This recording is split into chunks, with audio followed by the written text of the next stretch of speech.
Nah, saudara yang dikasihi Tuhan Yesus,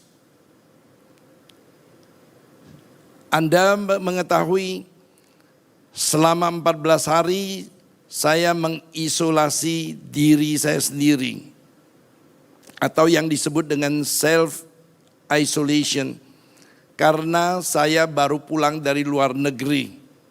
Dan sesuai aturan pemerintah, bagi mereka yang baru pulang dari luar negeri maupun sesuai peraturan dari rumah sakit, bagi dokter yang baru pulang dari luar negeri diwajibkan untuk 14 hari tidak bergaul dengan siapa-siapa atau yang disebut dengan isolasi mandiri.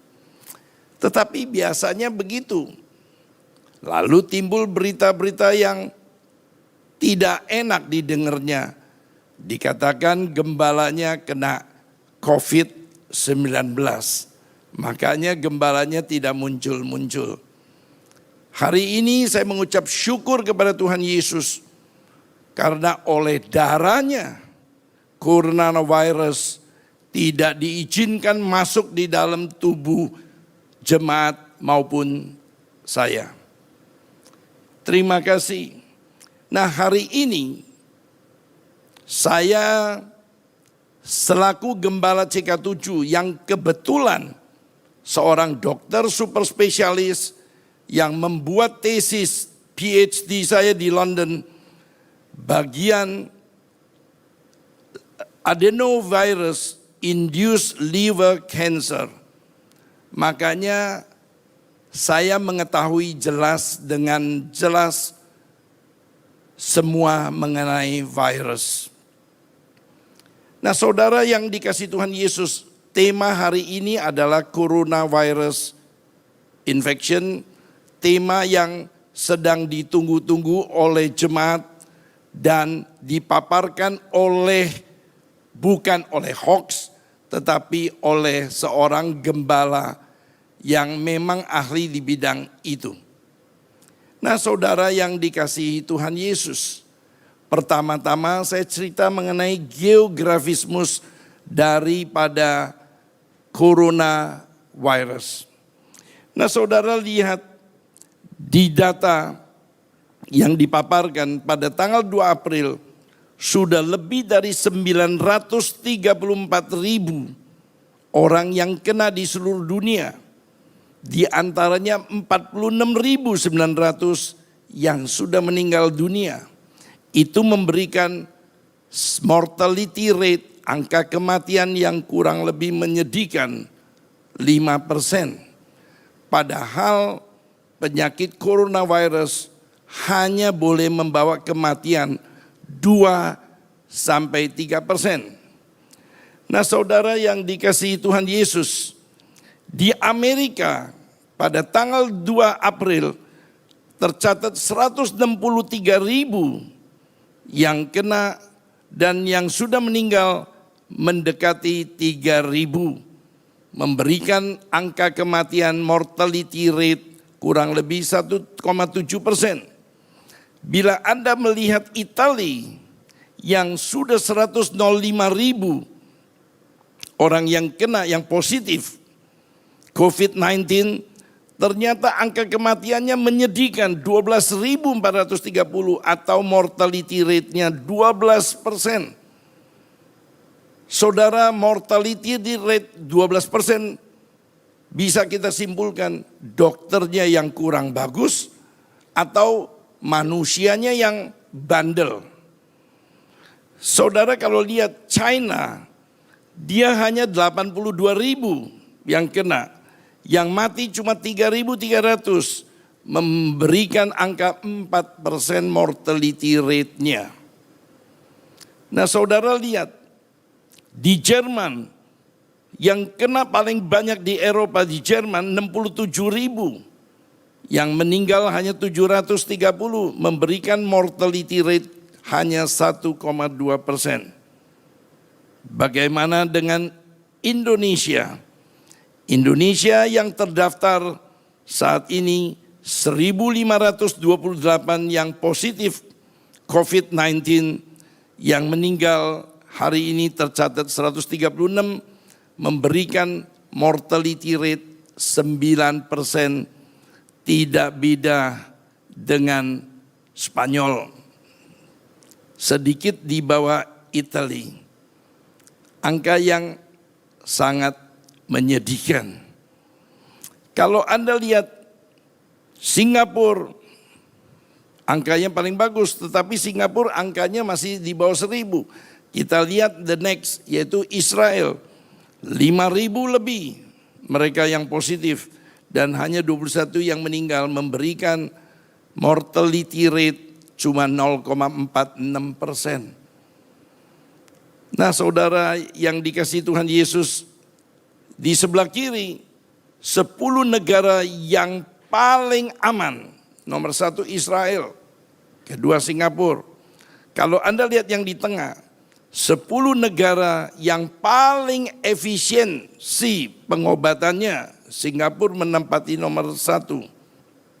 Dan kalau Anda lihat sebelah kanan, 10 negara yang paling risky, artinya gampang menular, nomor 1 Italia, nomor 2 Indonesia. Nah saudara yang dikasihi Tuhan Yesus, sebelumnya kita bicara ini lebih lanjut, maka izinkan saya menceritakan apa sih perbedaan antara bakteria dan virus. Saudara, bakteria itu misalnya tifus, TBC, itu bakteria. Bakteria itu bisa dilihat dengan mikroskop yang ada di rumah sakit. Oleh sebab itu, kalau Anda pernah lakukan kultur darah, itu nampak jenis tipe kuman-kuman apa, antibiotikanya apa. Karena bakteri adalah mikroorganisme yang bersel satu, yang dapat hidup di mana saja, dalam keadaan apa saja, panas atau dingin bisa hidup. Karena dia bersel satu. Lain halnya dengan virus. Virus adalah parasit yang membutuhkan inang, yaitu tempat dia reproduksi, yaitu tubuh manusia. Dan virus itu jauh lebih kecil daripada bakteria. Makanya kalau kultur darah negatif bukan berarti tidak ada kuman. Hanya berarti tidak ada bakteria, tetapi bisa ada virusnya. Itu yang pertama supaya Anda mengerti perbedaan antara bakteria dan virus. Virus harus dilihat pakai elektron mikroskop, artinya 1000 kali lebih besar daripada mikroskop pembesarannya. Jadi rumah sakit maupun universitas saya rasa tidak punya elektron mikroskop. Nah, sekarang kita mau lihat sifat daripada coronavirus. Coronavirus dia memiliki diameter 400 sampai 500 mikro. Cukup besar untuk ukuran virus. Makanya dia nggak menembus. Anda mau pakai masker yang mahal atau yang murah, asal ada lapisan tengahnya, itu sudah oke. Artinya droplet Anda, cairan tubuh Anda tidak keluar daripada masker itu. Tetapi jangan lupa masker yang ada di luar tetap bisa bersentuhan dengan virus.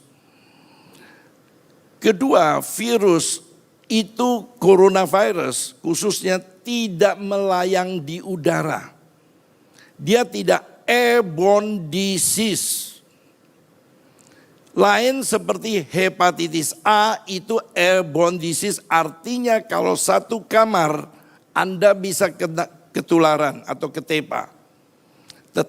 Tapi kalau coronavirus tidak bisa. Coronavirus tertularnya melalui kontak benda-benda sekeliling Anda.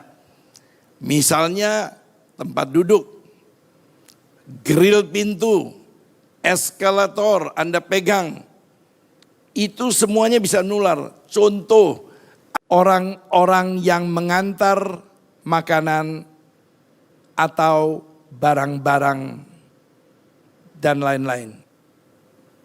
Nah, saudara yang dikasihi Tuhan Yesus, berarti coronavirus dia harus nempel sama benda-benda sekeliling kita. Bagaimana nempelnya? Yaitu kalau Anda batuk, Anda misalnya bangkis, maka itu menular. Makanya disuruh pakai masker. Jaraknya social distancing itu biasanya 1 sampai 2 meter yang ideal.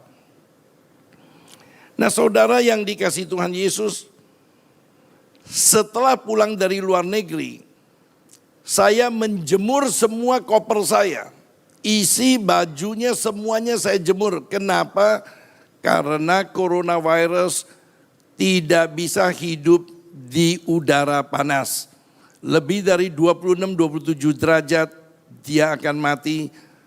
Oleh sebab itu pakaian Anda kalau pulang dari luar negeri, Anda harus jemur minimal 2 jam. Ditaruh di bawah sinar matahari, maka kuman-kuman coronavirusnya pasti mati. Saudara yang dikasihi Tuhan Yesus, sekarang tiba saatnya saudara melihat cuplikan bagaimana coronavirus itu menularkan satu sama lain dan melalui benda-benda sekelilingnya. Silakan menyaksikannya. Saudara tahu SOP kesehatan untuk gereja nomor 1 CK7 sudah melakukan sejak 1 Maret. Saudara, nomor 1, kalau Anda mau masuk, Anda harus disediakan hand disinfektan yang mengandung etanol 70% dan 20 detik. Kedua, Anda harus memakai thermal scanner karena coronavirus tidak mungkin tidak ada fever. Kalau yang kena kumat pasti ada fever. Kecuali mereka yang asimptomatik, tidak ada gejala sama sekali. Dan bagi mereka yang batuk atau pilek, tahu diri sedikit, pakai masker untuk menghindar supaya dropletnya itu tidak kena orang lain. Dan hindari jabatan tangan. Nah, saudara harus melakukan penyemprotan. Penyemprotan dengan desinfektan khusus. Saudara idealnya di CK7 lakukan sebelum ibadah, yaitu hari Sabtu semua. Termasuk WC, termasuk nursing room, termasuk sekolah minggu, semuanya harus disemprot. Lalu sesudah ibadah harus disemprot kembali. Yaitu Minggu malam atau Senin pagi disemprot lagi. Sekali lagi, itu yang betul-betul mengikuti SOP kesehatan. Nah, saudara yang dikasihi Tuhan Yesus, tibalah sekarang pengobatannya gimana? Nomor 1, Anda harus lakukan self isolation. Saudara lakukan self isolation khususnya bagi warga yang pulang dari luar negeri 14 hari. Atau Anda harus lakukan self isolation kalau Anda kontak dengan orang yang positif COVID-19-nya. Misalnya Anda tadi pagi baru ketemu sama orang yang belakangan ketahuan dia positif. Anda harus isolasi diri. Itu yang disebut Anda adalah ODP, orang dalam pemantauan. Orang ini dalam pemantauan, Anda lihat gejalanya ada tidak? Meriang panas, batuk, dan linu-linu. Kalau Anda ada, Anda harus nganjurkan untuk lakukan swab atau usapan di hidung maupun di tenggorokan. Dan sekaligus bikin rapid test. Ingat, rapid test yang ideal sesudah 7 hari dilakukan, karena yang diperiksa adalah IgM dari coronavirus, bukan IgG, lagi sedang diusahakan. Nah, kalau rapid testnya negatif, Anda harus mengulangi 1 minggu lagi supaya Anda tahu Anda betul-betul negatif, berarti Anda tidak terkontaminasi.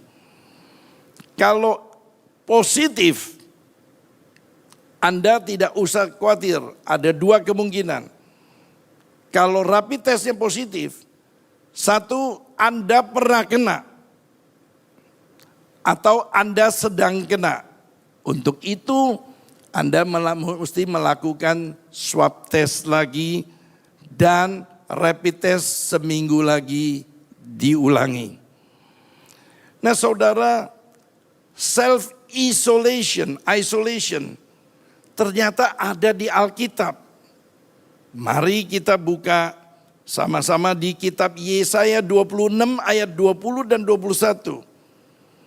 Mari bangsaku, masuklah ke dalam kamarmu, tutuplah pintumu sesudah engkau masuk. Bersembunyilah barang sesaat lamanya sampai amarah itu berlalu. Ayat 21, sebab sesungguhnya Tuhan mau keluar dari tempatnya untuk menghukum penduduk bumi karena kesalahannya. Dan bumi tidak lagi menyembunyikan darah yang tertumpah di atasnya. Tidak lagi menutupi orang-orang yang mati terbunuh di sana. Nah, saudara yang dikasihi Tuhan Yesus, jadi self-isolation itu sebetulnya sudah ada di Alkitab, sudah memperingatkan kita. Kalau murka Tuhan turun, lebih baik Anda isolate yourself. Mengisolasi diri sendiri. Nah, saudara tahu, pada waktu tulah kelima diturunkan, pada waktu orang-orang Israel keluar dari Mesir, pada waktu Musa dipakai oleh Tuhan untuk mengeluarkan bangsa Israel dari Mesir, maka Musa harus bertatap muka dengan kerajaan Firaun dari Mesir. Maka tulah kelima terjadi, yaitu peternakan orang-orang Mesir, orang-orang Israel dibela oleh Tuhan. Yaitu Tuhan mengatakan ada perbedaan antara ternak orang Mesir maupun ternak orang Israel. Demikian juga di Keluaran 12 menuliskan, pada waktu itu tulah ke-10, maka Tuhan beritahu anak sulung yang orang Mesir akan dibunuh habis. Kalau pintu Anda memakai darah, maka malaikat maut itu tidak akan menimpa Anda. Jadi ada perbedaan antara orang yang cari Tuhan dan orang yang tidak cari Tuhan. Jemaat CK7 yang dikasihi Tuhan Yesus, ini adalah ujian buat Anda, apakah Anda masih taat sama Tuhan atau menggunakan waktu untuk keluyuran, untuk tidak mencari Tuhan. Saudara yang dikasihi Tuhan Yesus, kita mengucap syukur kita mempunyai seorang gembala sidang yang peka mendengar suara Tuhan. akhir Februari dia sudah dapat bahwa mulai 1 Maret sampai 9 April kita harus melakukan doa puasa bersama. Pada waktu itu COVID-19 belum terjangkit di Indonesia. Tetapi Tuhan sudah beritahu kepada gembala sidang kita bahwa kita harus melakukan doa puasa. Yaitu tujuannya supaya murka Tuhan sirna. Sebagai gembala CK7, saya hanya bisa menasehatkan jemaat CK7, mari cari Tuhan lebih dekat. Oleh darahnya engkau akan dilindungi, engkau akan dibentengi. Itulah yang Anda berdoa melalui Mazmur 91. Kalau hati Anda betul-betul melekat, saya percaya Anda pasti datang mendengar live streaming ini. Tetapi bagi mereka yang tidak mendengar live streaming, peringatan agar Anda bertobat. Supaya Anda betul-betul bersandar hanya kepada Tuhan. Saya belajar dari Matius 8, yaitu pada saat Yesus duduk di atas kapal, murid-muridnya takut karena ombak besar. Dan sebagian kapalnya sudah tenggelam terisi air. Yesus sedang tidur, mereka bangunkan. Lalu Yesus berkata di Matius 8 ayat 23-26, Yesus berkata, kenapa kalian takut? Kenapa kalian tidak percaya? Lalu Yesus menghardik dan tenanglah atau redahlah angin taufan itu. Hari ini saya percaya kalau Yesus menghardik coronavirus, berhentilah kamu beraction, maka itu akan terjadi. Tetapi kita tahu otak kita bukan otak Tuhan. Otak kita hanya sebesar bakpao. Kita kadang-kadang tidak mengerti rencana Tuhan. Mungkin Tuhan mau lebih banyak lagi bertobat. Lebih banyak lagi mencari Dia. Makanya itu harus terwujud dulu. Baru Tuhan akan berkata, diam, tenanglah. Redakan saat ini juga coronavirus. Saudara, pada saat dia berkata itu, saya percaya dengan yakin bahwa coronavirus akan stop dengan actionnya. Saudara yang dikasihi Tuhan Yesus, yang kedua, saudara, yaitu saudara harus menjaga jarak supaya saudara tidak menepakan kepada orang lain atau yang dikenal dengan social distancing. Dan ketiga, kalau Anda masuk hospital, saya mau titipkan kepada Anda. Saya percaya darah Yesus yang akan mentahirkan Anda semuanya. Dan darah Yesus yang akan membuat coronavirus melakukan perbedaan. Mereka yang tidak mencari Tuhan, mereka akan kena. Sehingga tujuan Tuhan Yesus melalui coronavirus ini, supaya semua orang mencari Dia. Dan itulah baru saatnya Tuhan Yesus meredahkan angin taufan di laut atau meredahkan coronavirus. Tuhan memberkati.